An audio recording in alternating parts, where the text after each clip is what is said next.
Well, you know what they say. An old pack's a good pack, so let's get smoking.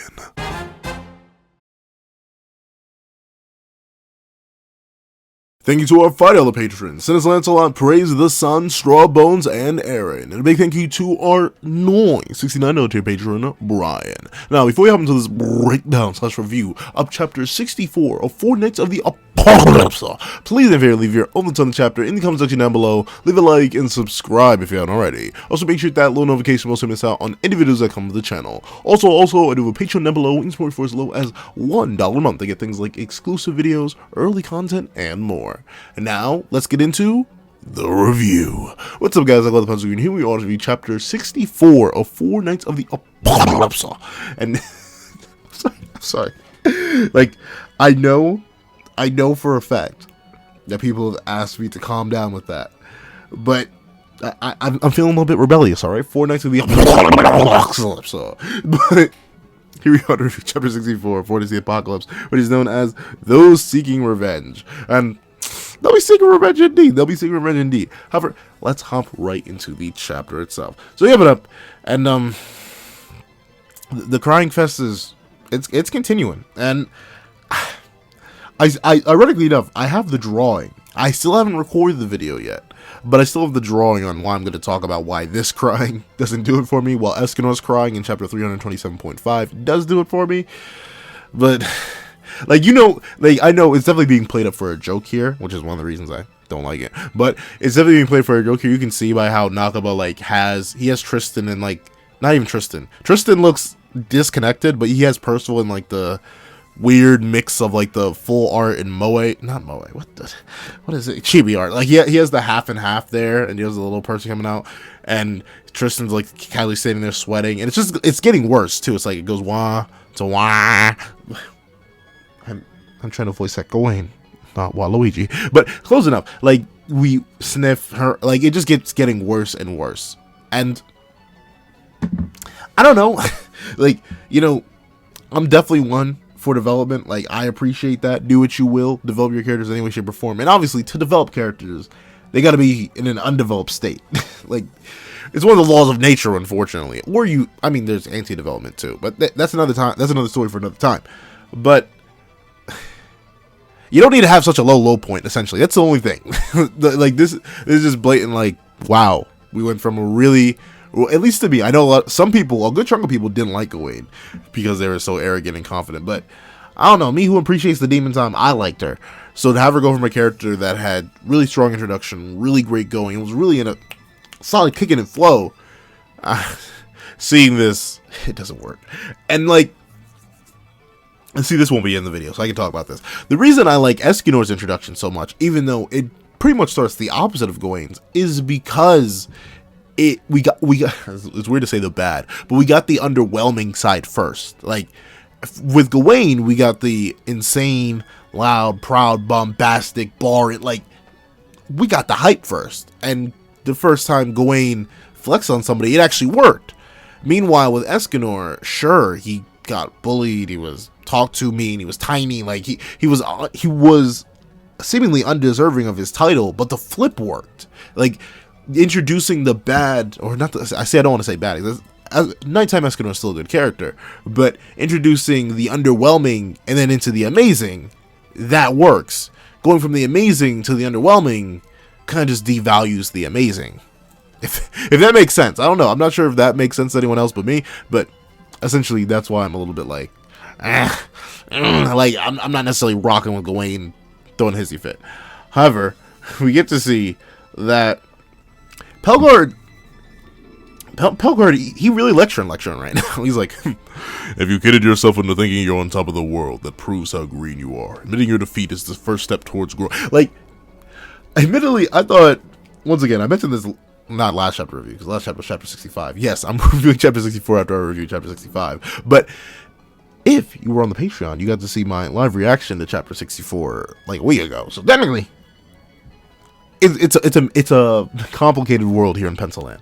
But essentially, it's very interesting seeing Pellgard, like, taking up this mentorship role to everybody. Like, straight up, if Gawain was any more skilled, it seems like maybe Pellgard would have been put in a pack, but obviously since she isn't, he's just sitting here actually full on lecturing her. And I'm not complaining. I actually really like the dynamic. It's something that I definitely didn't expect from Pellgard. I thought he was going to be a Percy only kind of guy, but no, he ain't just P-gang. He really likes every one of the knights, and he sees their potential in them, and he really wants them to grow. It really makes me wonder, like, how long Pellgard is going to stay fully narratively relevant. And what I mean by that is, like, Hawk, for a majority of Seven Deadly Sins, he was narratively relevant, but, like, combat-wise, he didn't stay relevant for too long, if he ever was. But it seems like Pellgard is not only narratively relevant, obviously, because he's a big major character right now, but two, he's pretty physically strong. So I'm wondering when the knights, if some haven't already surpassed him, like Tristan and or Lancelot, when are our lesser knights like Percival and Gawain, when are they going to be up there and like finally put him down in terms of narrative? Hopefully they don't kill him. Like, as happy as I was for Pellgard to be put in the pack, because, you know, that Percy character development would have gone crazy, I do really like him still, so I'm fine he's not getting put in the pack. However, another thing I like is like how, I'll admit, I'll give this part of the tantrum.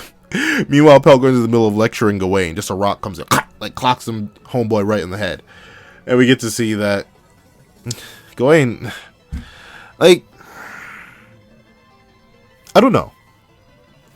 Like, notably, I have a big family, right? There are a whole bunch of pencil people. So I'm used to being around like kids that are younger, and I'm used to seeing temper tantrums. It's something normal. But like, once you get past 1 or 2 or maybe 3, right? Like, you still barely have ability to speak and stuff like that. Like, you aren't still a really cognitive thinking human being. Like, I don't know about y'all, but like, I mentally spawned in at around 5. I remember nothing before that. I don't know when y'all mentally spawned in, but I didn't mentally spawn in before 5. So let's say the generous 5. I'll let a temper tantrum slide without getting annoyed. But like, Gawain, in the context of this world, is not only a full-grown woman, but even in the context of a 16-year-old. If I saw a 16-year-old throwing a hissy fit like this, I'd be like, yo, cease.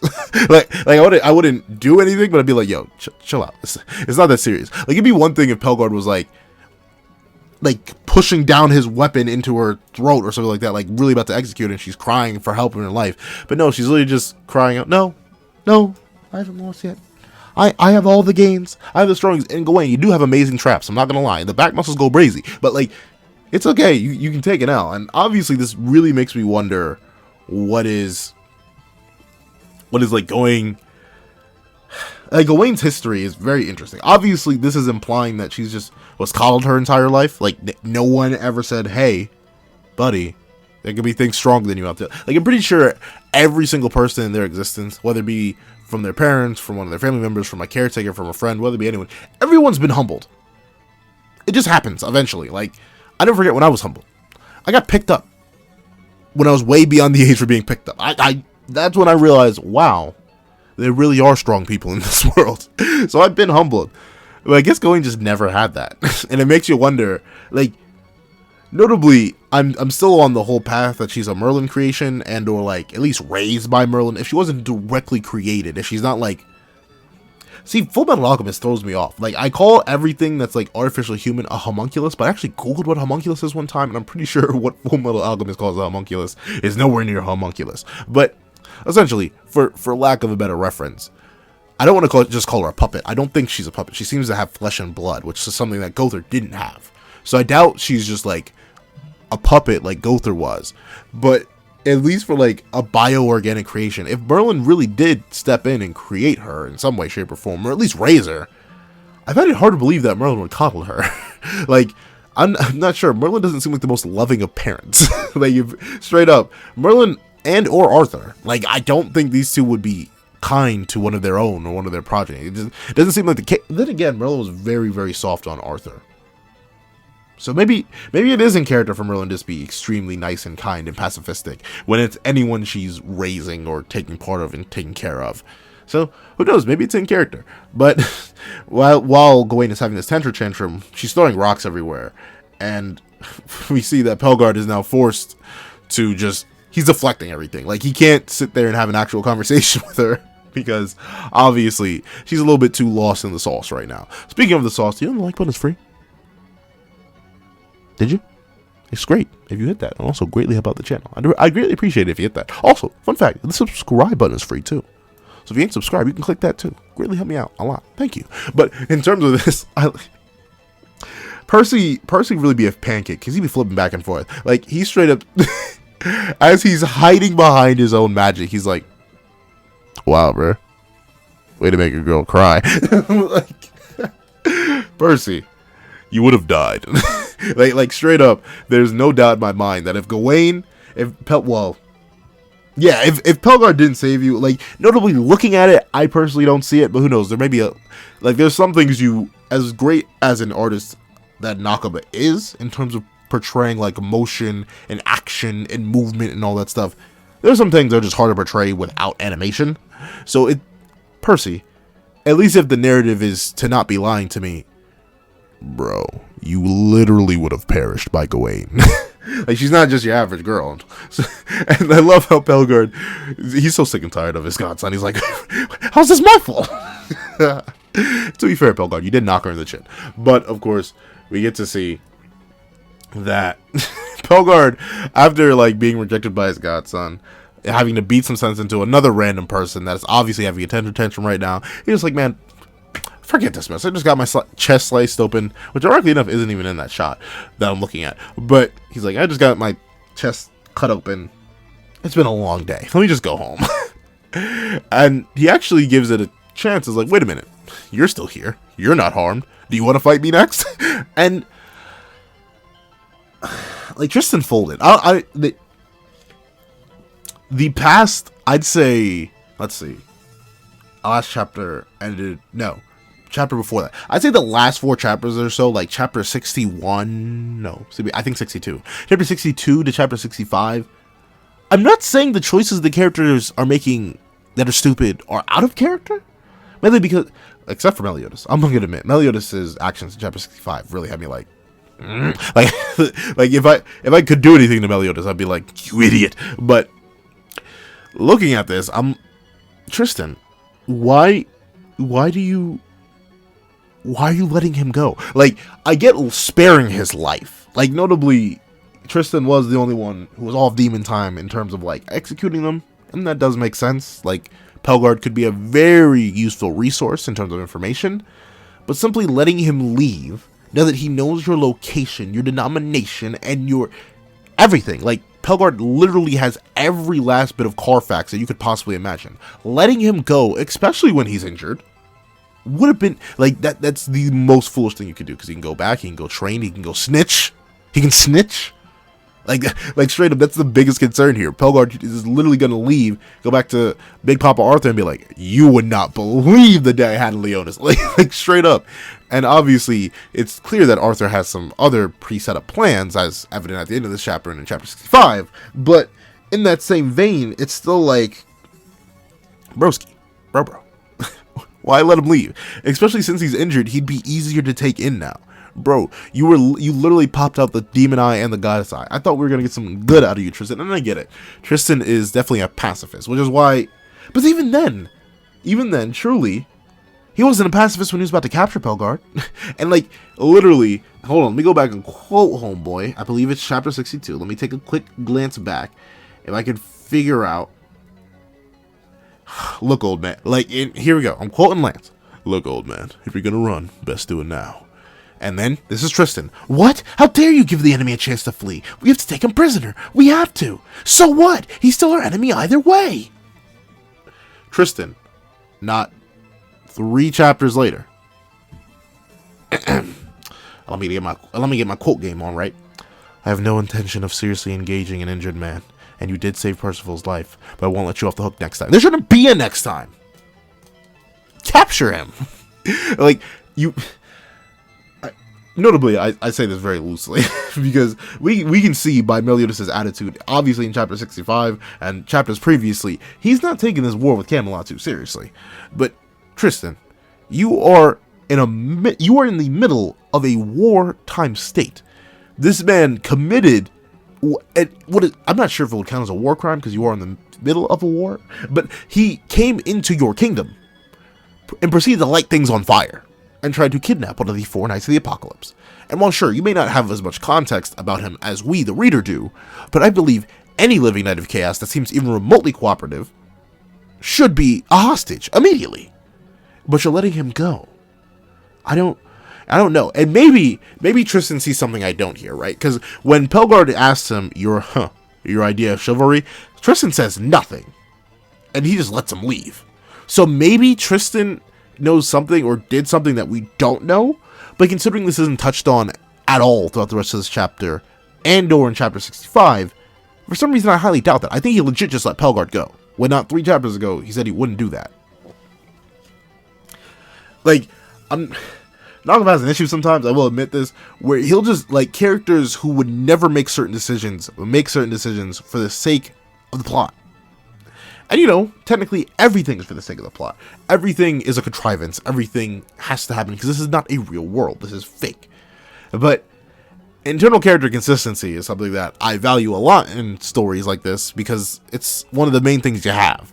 I can suspend my disbelief with all these magic knights, these goddesses, these demons, these fairies, these monsters, like everything. I can agree with all that. I can let that slide.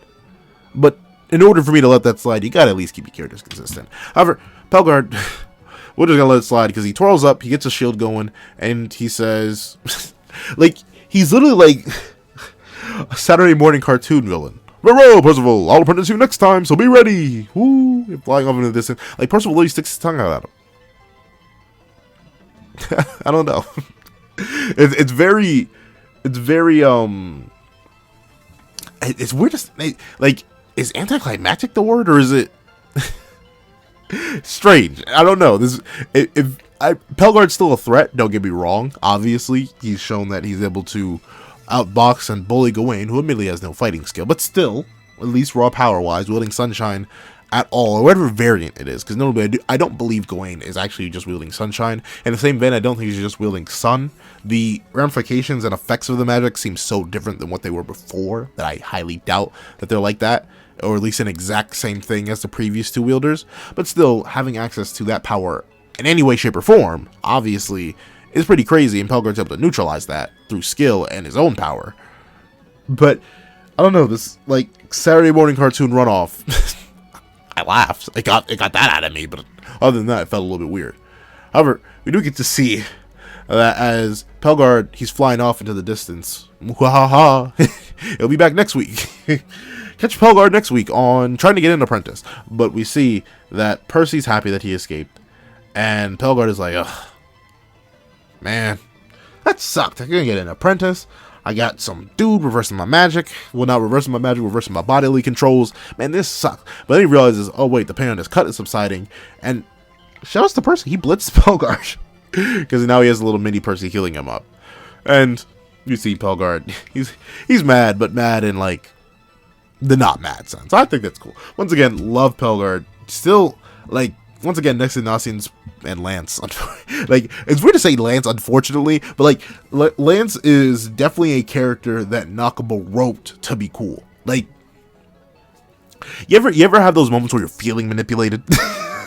like, obviously, any creator of any piece of anything, really, is trying to manipulate you into consuming, enjoying, wanting to keep using their product, but in terms of this, I feel like I'm being manipulated into liking Lance. Like, this, he's too saucy for a reason, gosh darn it. He's meant to be cool, and I'm falling for it. But in terms of, like, characters I just like, Pellgard is definitely my favorite thing to come out of Four Knights so far, so I'm happy that he's definitely still alive and going to be back in the narrative. However, we get to see that Gawain, even with Pellgard log off in the distance, like, it's the dramatism of it all. It's the over dramatics. I know it's supposed to be funny. I think it is. I think it's supposed to be funny. It's supposed to set up Gawain's character and her hypothetical arc, if you will, and where she has to go, which is all great. Like, it's once again a matter of me understanding the background, why this is happening, how this is happening, what purpose it serves within the narrative, all that. I get it. In fact, this is good. I just don't like it. like straight up, there's nothing beyond this other than the fact that, yes, it makes sense in every way, shape, and form. I just don't I'm just not rocking with it. Because, like, literally, if he didn't counter me, he would not. I would never would have lost. Oh, well, she does admit that she's lost, which is good. But it's not fair. It's not fair. Oh, woe is me. Like, I don't know. The lines just ain't hit. You went from barring to failing. Like, but you know what you could succeed in? The fact that the like button is free. You can hit that real quick. If you're enjoying the video so far, thank you. I really appreciate your help. And also the subscribe button if you aren't subscribed yet and you're enjoying what you see so far. I got 64 other videos of Fortnite's content. Not just Fortnite's content, Fortnite reviews, and a whole bunch of Fortnite's content on the side, alongside Seven Deadly Sins. A whole bunch of content on the channel. If you like what you heard so far, stick around, subscribe. However, back into the narrative, we see that, like, it's got, and the reason why I know this is a joke, I know it's intentional, I know Nakaba's doing this to try and get laughs, is because he has even Percy being like, like, the look on Percy's face is definitely supposed to evoke laughter, but I'm just sitting there annoyed with him. He's like, can you stop with that? Losing once or twice isn't any big deal. And I do find it hilarious. Like, Percy knows a thing or two about losing once or twice. Like, losing his grandfather, losing his life. Like, once or twice is kind of a bit of an exaggeration. Percy, you've been catching a couple L's, I ain't gonna lie. But we see that Gawain, she's not rocking with it. Like, she slams her fist against the ground and Percy goes flying. Which, once again, is a very, like, it's a very thick reminder of how fodder Percy is. And, like, notably, I'm down with weak main characters. Like, I'm a massive Blue Lock fan. I know how to deal with weak characters. I've read, what's another one? I know I've read another. Like, Aladdin was pretty fodder for, well, not really. Yeah, he was pretty fodder for a lot of Magi, at least early Magi. He was kind of a side character. I don't mind when my MCs are side characters. I don't. So it's a constant reminder that he's weak, though. So I'm intrigued. Essentially, though, the reason I'm so intrigued with Percy, right, is I'm wondering how we gonna get, like, how's he gonna catch up other than death amps? Like, what are we gonna do here? Meanwhile, in a series like Blue Lock, where progression is slow and Isagi can fit within certain niches that fit the narrative, this isn't a Blue Lock. This isn't a Magi where, like, I mean, I guess Percy can just be backpacked, but I don't think he's going to be backpacked for long. Like, that, essentially, the narrative is progressing at such a rate that I'm wondering how long is Nakaba going to keep Percy weak, because I feel like the longer and longer he stays weak, the more and more I'm going to squint at it. However, we get to see that Tristan is trying to calm down Percy to, like, say, hey, let her rock. And we get an interesting statement here. Granny and Gramps said I was the strongest in the world. So there. Now, notably, I was I'm trying to think. like when I first read this chapter, I was like, Merlin and Arthur? But not like Arthur is the exact same look. Like, you could maybe squint at Merlin and assume, but not even I like, at most I would look at Thurlin. See, that's what happens when you combine words. But I would look at Merlin and be like, like mid-30s. Like, at most, I wouldn't ever call her Granny. But Merlin makes the most sense for that. And, like, but Gramps doesn't make any sense at all for Arthur. Like, Arthur, once again, still looks like, he looks Lance's age. And Lance looks 16. Like, sure, he's a big dude. Like, he got gains. But still looks pretty young. Like, Meliodas' age. So I'm looking at it. She says Granny and Gramps said was the strongest in the world. So there. So, like, I could get Merlin lying to her own creation like that. But the reason I'm so hung up on Gramps is, hypothetically, could she be talking about, with the reveal at the end of the chapter, could she be talking about Escanor? Chaotic Escanor? Or Chaos Escanor?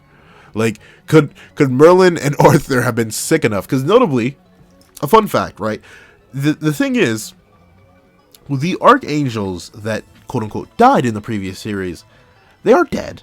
But because they died with their graces, they're going to reincarnate through them. Like, they're going to be fine. We're going to see Tarmiel, Ludishel, and Sariel in this series, unless their reincarnation takes more time than 16 years, which I highly doubt. I doubt it's going to take more than that. But the thing with that is, Escanor died with sunshine. Like, it was in him. So by all means and purposes, he should have reincarnated with it. And unless you want to say Escanor's reincarnation is Gawain, which could entirely be possible. He died 16 years ago. Gawain is confirmed within the chapter to be 16 years old. It could work. He could just be the direct reincarnation. Or hypothetically, Arthur could have just like hijacked Sunshine out of where it was supposed to be and put it in Gawain. Like, the possibilities of that are likely, and Escanor's soul probably isn't that hard to reach. Like, if Arthur could probe the depths of purgatory, if Melascula and Arthur could probe the deep depths of purgatory and get out Callan's soul, I think it ain't too difficult to get out Escanor's from the capital of the den, where it's probably chilling at. So, if Gramps ends up being like a chaotic Escanor, I'll be down with that. You know what I'm saying? But it's interesting that they told her she's the strongest in the world. I mean, does Arthur still count as human? Does Merlin still count? Nah.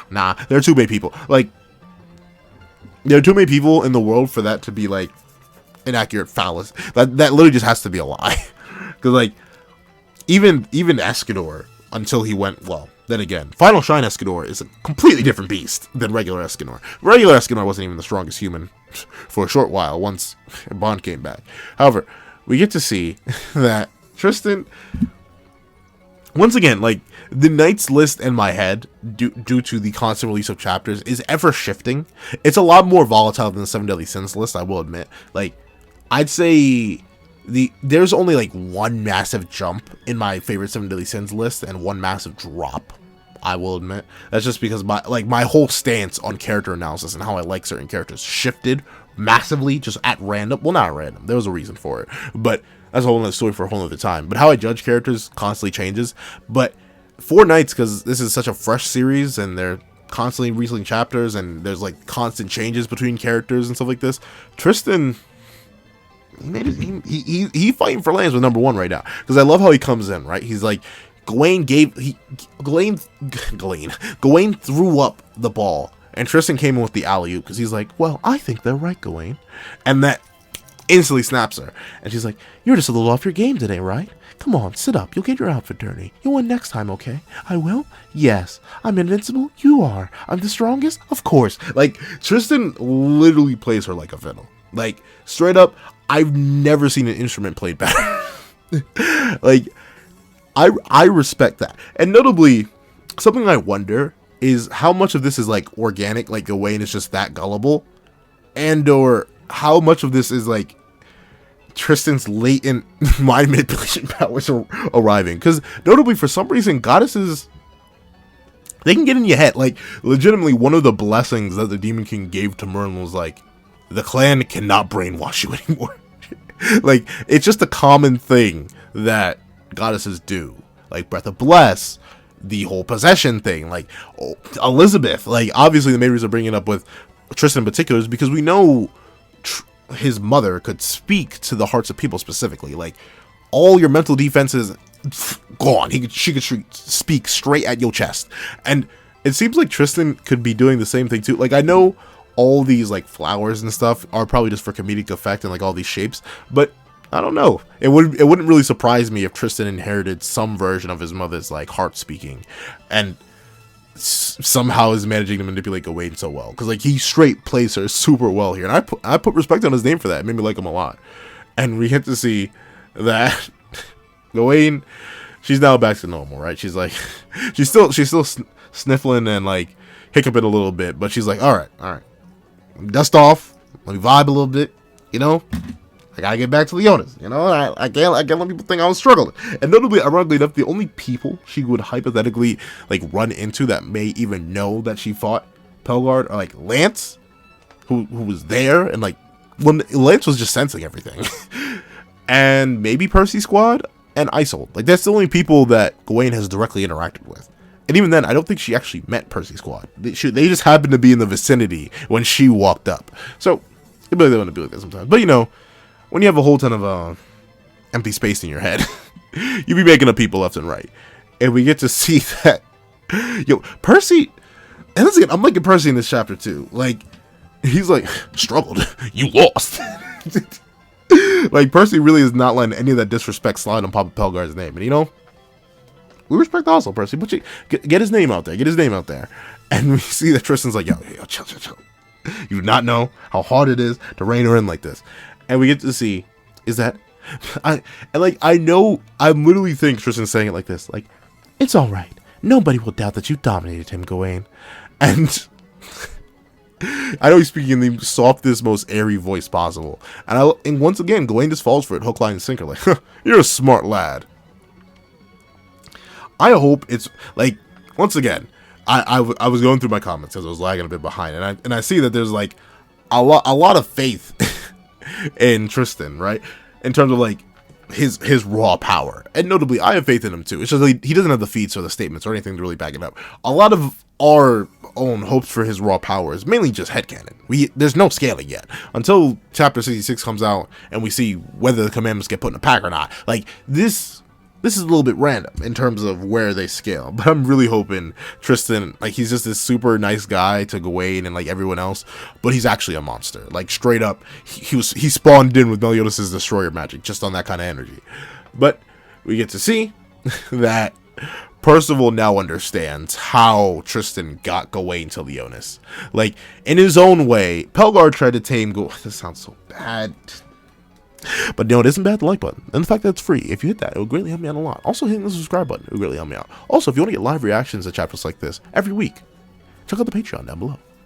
Thank you, it would greatly help me out. Also, follow me on TikTok. I make videos over there. 4 videos a day, usually. Sometimes I'd be lagging, I ain't gonna lie. But regardless of that, we see that Gawain has some massive gains. Because look at those darn traps and look at those back muscles. But in actuality, I like how the two ways of, like, dealing with Gawain are ever present. Like, you can either talk her down, which is what Tristan does, or you can either beat her down, like Pellgard did. But the thing is, one is obviously more effective. Gawain is now all cordial and willing to listen and help now that she's been pacified verbally, in comparison to what happened when she got pacified by Pellgard, who kind of just knocked the taste out of her mouth. And we get to see that Prince Tristan, the reason I'm so confident I'm like it's semi-heart speaking is because Gawain went from bloodlusted to like executing Percy to just being nice for the sake of Prince Tristan, someone who she didn't even respect. And like, notably, this could just be played up to as character development, like literally on the fly character development, like, oh,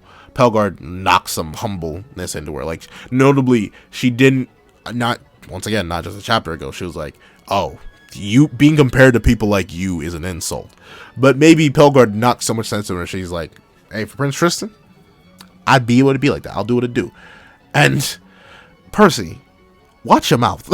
Like, sure, she lost to Pellgard, but she's not losing to you, my boy. You are by a decent margin the weakest, my boy. You gotta chill. And like, to the point where Gawain challenges him on that, and Percy, he has no fear. He has no self-preservation instinct, because he's like, you are bawling your eyes out right now. You're such a kid. And this is where we get the confirmation that Gawain is 16 years old. 16 years old. 16 years old. I need that. I need that for the people in the back. For the people in the back, 16. Unless you live in medieval Britannia, don't ever. No, I'm kidding. Well, I'm not. But am I? We'll see. But we get to see that. And once again, it's so hilarious. Gawain is 16. Percival 16. Look at their builds. We got to see someone got into the whey protein at a much younger age, and it was definitely Gawain. But we see that back in the kingdom, Lance is kind of just like, oh, he got away. And Percival is with Tristan and Gawain. I guess it'd be like that when it'd be like that sometimes. Once again, Lance. There was some thoughts that maybe Guinevere came in and was like, hey, let the Black Knight live, or else. Like, he may just have to live, on top of the whole idea that he just read his heart and was like, oh, well, he's conflicted, so maybe he won't snitch. But still feels a little weird, Lance. I feel like you shouldn't have let that slide. However, we get to see that Don, and this is very interesting once again, right? So Lance can sense them, but I guess maybe just his sensory abilities are better, because I guess Fittich walked up on them. Like, this wasn't necessarily surprising that Fittich could just boop boop boop boop boop and still snatch a dragon handle and move it. And these guys wouldn't sense anything until I guess Fittich wanted them to sense anything.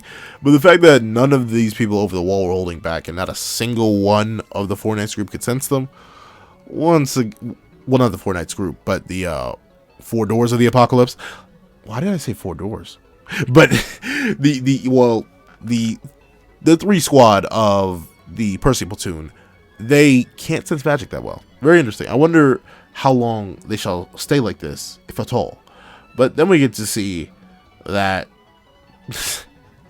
Lance, he senses something, and notably, he feels it, right?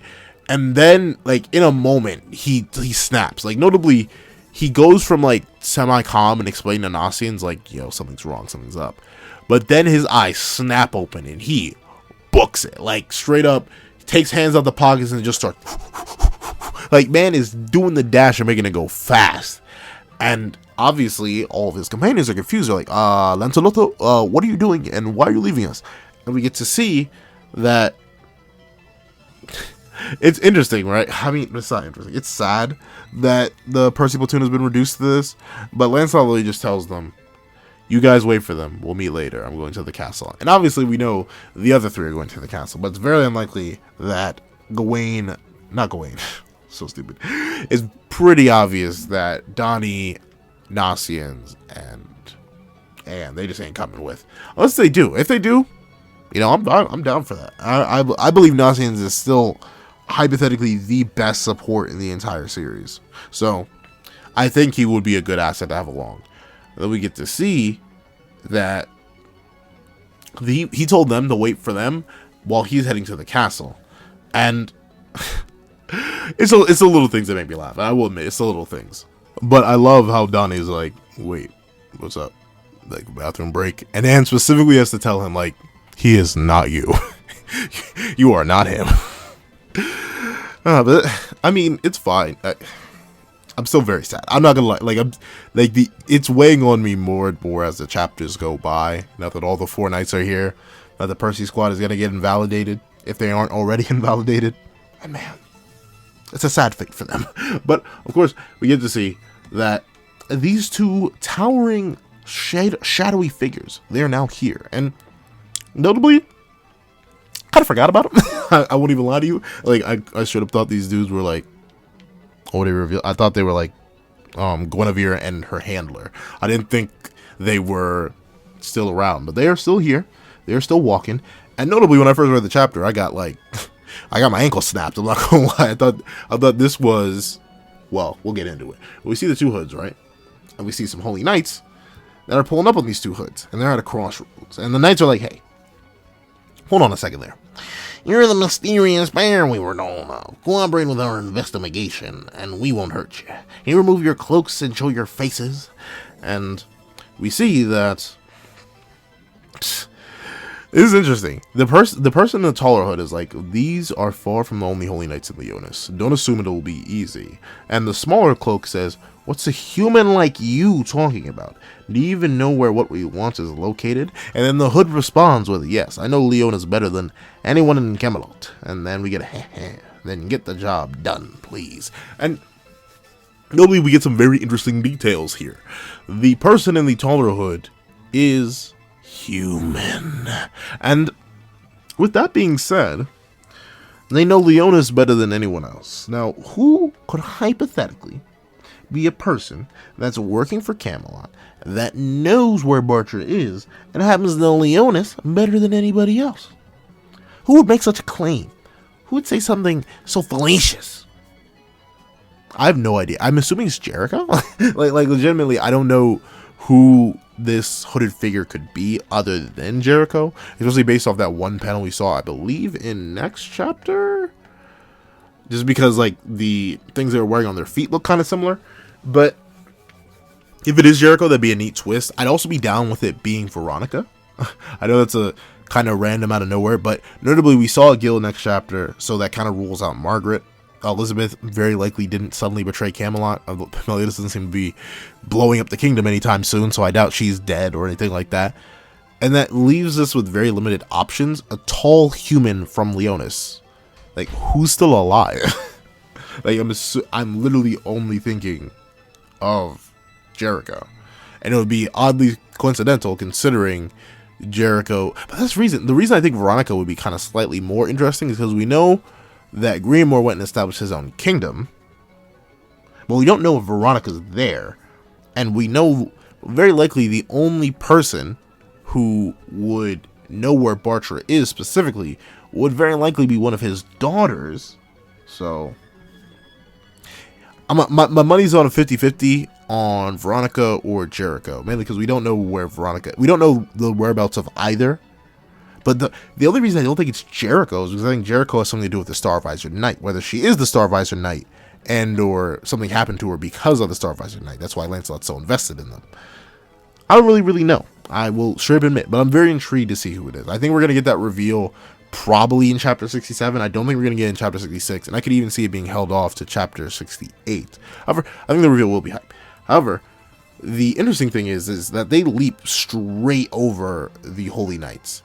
And in actuality, Holy Knights don't even get the chance to chase that individual who decided to leap for the stars,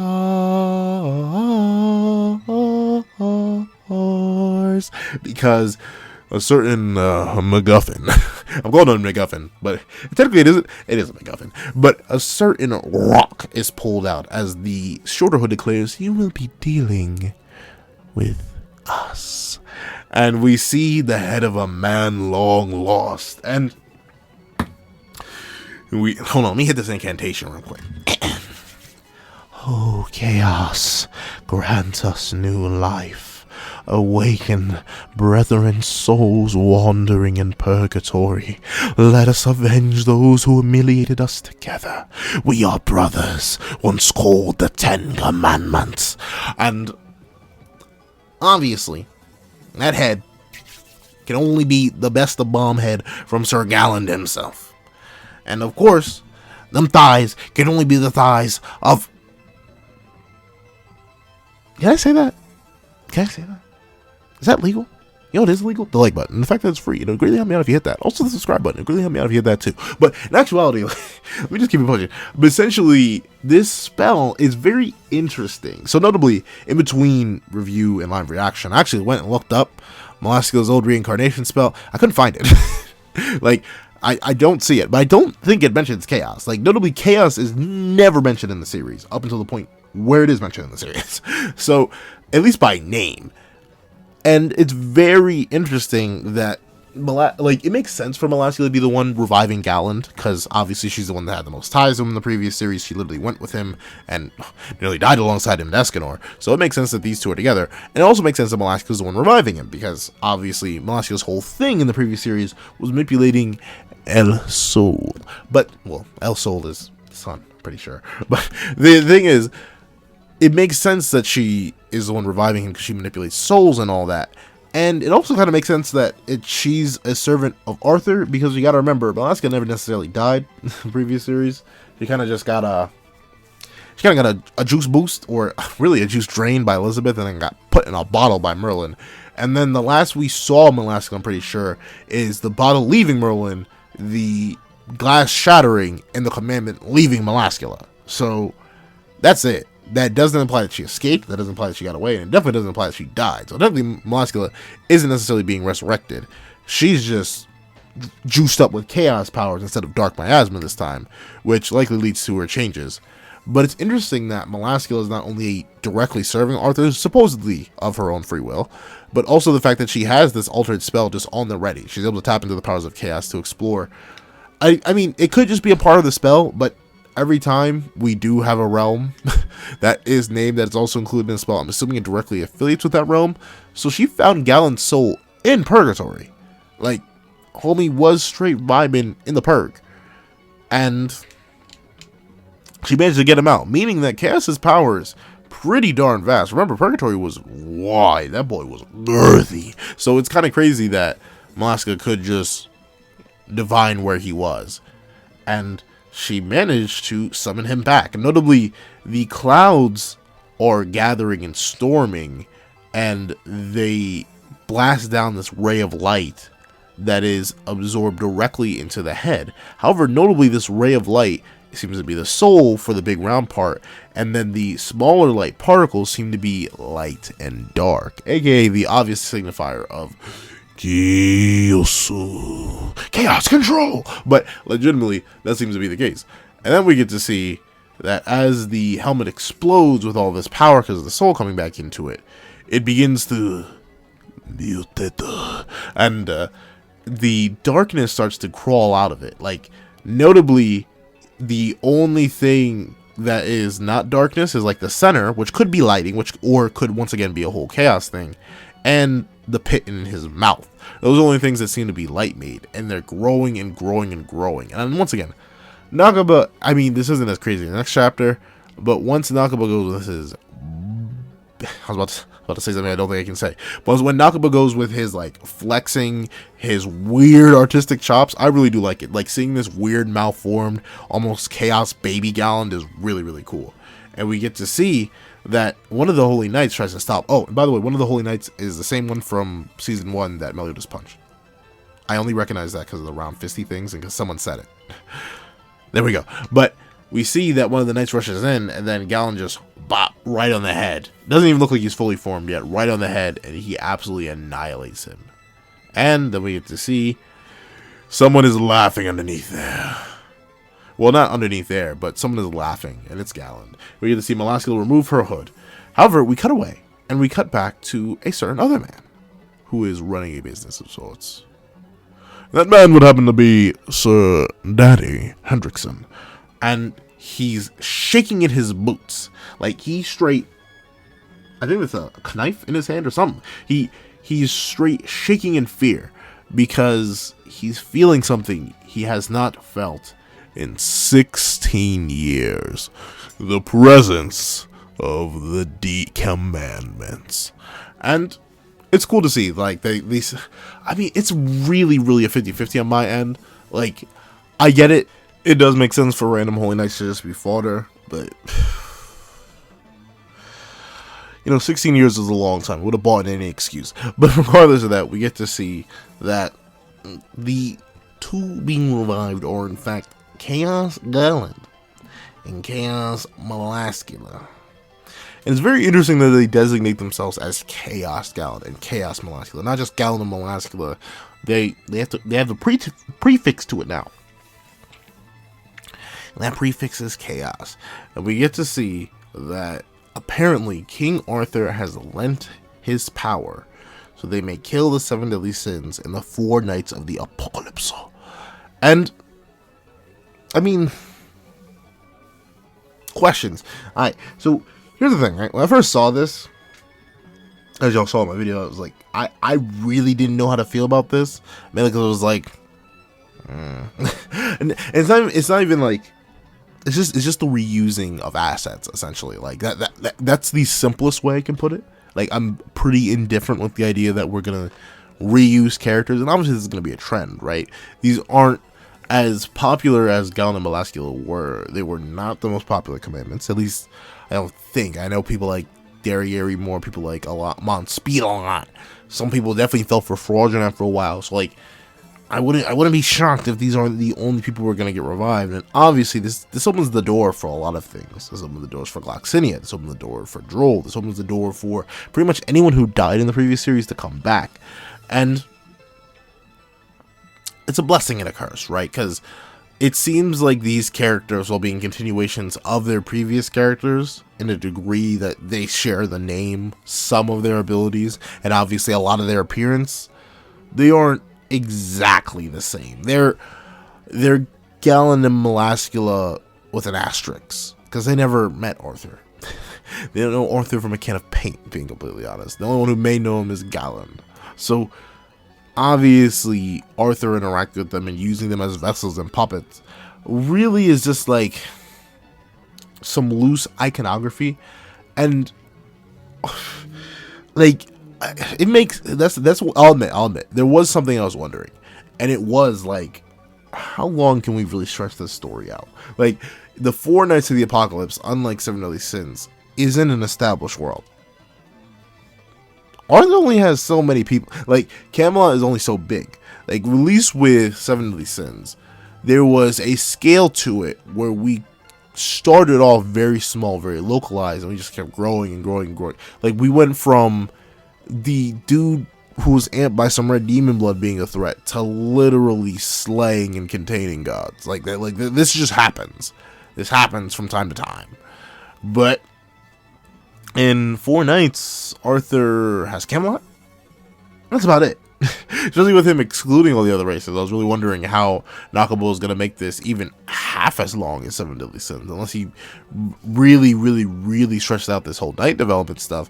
I didn't really see it, but now I see how. Like, if you can reuse assets, like if you aren't just going to give us like your general Chaos Knights, your Knights of the Round, and Arthur, stretch it through this. Like, hey, just have characters that have appeared before come back and be put up against the new cast, which is, it's a way to do it. I'm still not entirely sold on it, but I think I like it more than I don't like it, because these are cool characters. I like Melaska, I like Gawain. I'm glad to see him again. I like the potential of seeing beings like Glox, Droll, Chandler, Kusak. Heck, who knows? Maybe he'll even ride like fractions of the Demon King and the Supreme Deity. Like, Arthur literally has opened the floodgates to pretty much anything. As long as he can control it, he can control it and revive it. So I'm intrigued to see what else could be done here.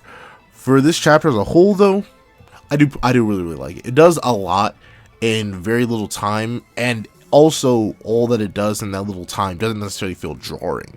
Like, it's a chapter that has a decent amount in it. Like, it has the whole conclusion to the Pellgard Gawain Knights conflict.